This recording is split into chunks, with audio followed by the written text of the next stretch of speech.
Muitos dos autores diziam que não haveria crise, que o capitalismo, com as reformas do sistema financeiro, globalização e desregulamentação generalizada dos mercados, seria um sistema que seria muito mais estável, dinâmico e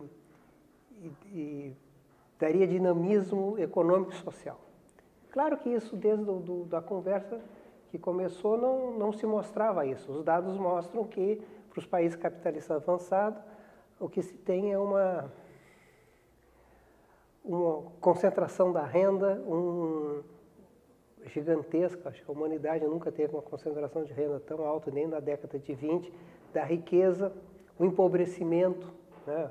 A sociedade americana, o trabalhador médio está empobrecendo. Então, uns tentam explicar que isso foi um processo de desregulamentação muito forte da economia e que o capitalismo precisa ser re-regulado.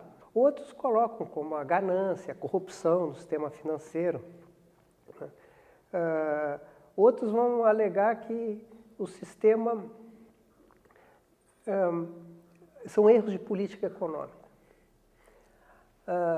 Na minha interpretação, ou uma outra abordagem mais crítica da economia, vê a crise como sendo mais uma crise que é gerada pelo próprio sistema capitalista. Ou seja, o seu funcionamento não é algo externo a ele, é algo interno a ele. Ele periodicamente gera essas crises. E muitas vezes as políticas que são feitas para evitar essa crise acabam, num prazo um pouco mais longo, levando o sistema a uma crise mais séria. Mas o que seria isso, então, que causa essa crise? O argumento básico aqui é o argumento, a base do que eu estou argumentando é a teoria do Marx da acumulação de capital e as consequências que a acumulação de capital e o progresso técnico trazem. Ou seja, uma das consequências, ou duas consequências importantes. O capital livremente funcionando, se ele tiver com um grande dinamismo econômico, isso implica que ele também está introduzindo progresso técnico, aumentando a produtividade do trabalho. O que resulta desse processo? Por um lado, o aumento da concentração de renda. E, por outro lado, um declínio da taxa de lucro. Então, como é que o capital procura se rentabilizar com esse declínio da rentabilidade? Ele vai ter dois caminhos, em geral, que é a exportação de capital, ou seja, os capitais de um país vão ser aplicados em outros países onde a taxa de lucro é maior, temporariamente. Isso vai implicar um reordenamento mundial da alocação de capital. Vai para onde a taxa de lucro é maior, significa também que os salários são mais baixos. E, por outro lado, é fazendo especulação, alavancagem financeira, tal, ou seja, usando mecanismos para conseguir aumentar a rentabilidade do seu capital.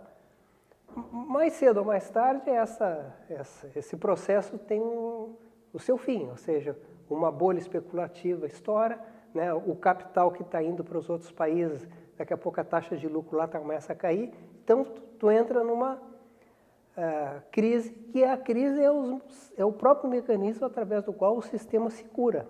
Como é que ele cura? Entrando em recessão, queimando capital, destruindo capital, empresas entram em falência, o valor do capital financeiro desvaloriza, desemprega pessoas, os salários caem, ou seja, esse é o mecanismo. Então, na minha interpretação, o mundo de hoje está nessa situação. Ou seja, está com um capital excessivo,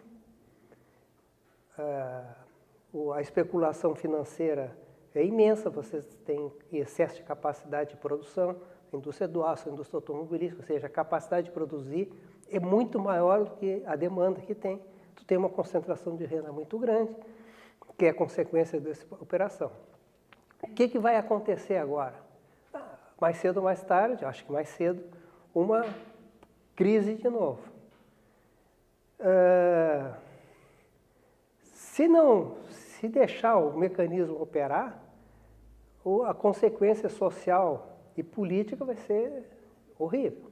Vai ser pior que foi a Grande Depressão dos anos 30. Então, os desdobramentos disso serão dramático para todos, mesmo para nós aqui no Brasil, que é um dos países ainda pouco afetado pela crise, e que Brasil e China são os países hoje que têm maior apoio ao capitalismo. No mundo hoje, para te ter uma ideia, os últimos dados de pesquisa de opinião mostram que para os Estados Unidos, tem uma pergunta, isso é feita há mais de 50 anos, a pergunta desse instituto de pesquisa, ele faz a seguinte pergunta: qual o sistema econômico que você acha que é preferível para os Estados Unidos? Capitalismo ou socialismo? Não explica o que é, ninguém quer dizer, o que se entende por socialismo. Na última pesquisa, agora, 2012, o dólar que eu vi, era quase 50%. O que é surpreendente, né? A gente não...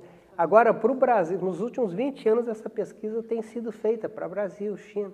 E os dois países que têm maior grau de aceitação do capitalismo é Brasil e China. Então, nós estamos aqui numa situação assim que é diferente do resto do mundo, né? A crise não é grave aqui, mas o que é importante é que no centro do capitalismo, porque essa crise dos Estados Unidos, ela agora aparece como crise europeia.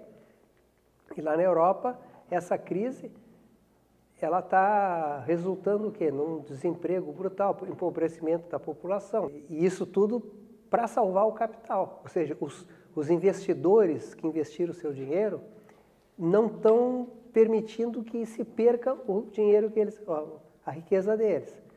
Então, quem tem que pagar a conta são os trabalhadores.